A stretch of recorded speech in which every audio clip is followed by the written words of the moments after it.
Delhi number की XUV car में क्या था ऐसा जिसे छुपाने के लिए मच गई शहर में अफरा तफरी। नमस्कार, मैं ऋतिक झा, आप देख रहे हैं एटीएम न्यूज। रहिका से मधुबनी की ओर तेज रफ्तार में दौड़ रही दिल्ली नंबर की एक एक्सयूवी 500 कार ने अचानक पूरे इलाके में हड़कंप मचा दिया। गाड़ी की रफ्तार इतनी तेज थी कि राह चलते लोग अपनी जान बचाने के लिए इधर उधर भागने लगे। आखिर इस गाड़ी में ऐसा क्या था जिसे लेकर चालक पुलिस को देखते ही भागने लगा। दरअसल रहिका थाना के एसआई विनोद कुमार गश्ती पर थे। इसी दौरान उनकी नजर दिल्ली नंबर की एक संदिग्ध एक्सयूवी 500 पर पड़ी, जो काफी तेज रफ्तार से मधुबनी की ओर बढ़ रही थी। शक होने पर उन्होंने वाहन को रोकने का प्रयास किया, लेकिन चालक ने गाड़ी रोकने के बजाय स्पीड और बढ़ा दी। इसके बाद शुरू हुआ फिल्मी अंदाज में पीछा। पुलिस की गाड़ी पीछे और संदिग्ध एक्सयूवी आगे। पीछा बढ़ता गया और रास्ते भर अफरा तफरी का माहौल बन गया। कई लोग बाल बाल बच गए। आखिरकार गदियानी स्थित मस्जिद के पास, जहां एक बारात निकल रही थी, भीड़ और सड़क की स्थिति के कारण एक्सयूवी की रफ्तार धीमी करनी पड़ी। बस फिर क्या था, पीछे से पहुंचे एसआई विनोद कुमार और उनकी टीम ने वाहन को घेर लिया। गाड़ी रुकते ही उसमें सवार दोनों लोग वाहन छोड़ भागने लगे। इस दौरान बारात में भी भगदड़ जैसी स्थिति उत्पन्न हो गई। हालांकि पुलिस ने साहस और तत्परता दिखाते हुए एक आरोपी को मौके पर ही धर दबोचा, जबकि दूसरा अंधेरे और भीड़ का फायदा उठाकर फरार होने में सफल रहा। जब पुलिस ने एक्सयूवी की तलाशी ली तो हर कोई हैरान रह गया। वाहन की बीच वाली सीट से लेकर डिक्की तक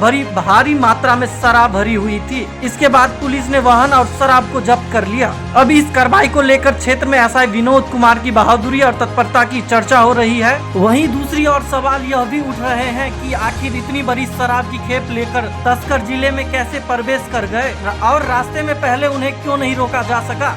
फिलहाल पुलिस फरार आरोपी को तलाश में जुटी है और पूरे नेटवर्क की जांच कर रही है। आप लोगों का क्या विचार है, कमेंट में जरूर बताइएगा और वीडियो को शेयर जरूर करें।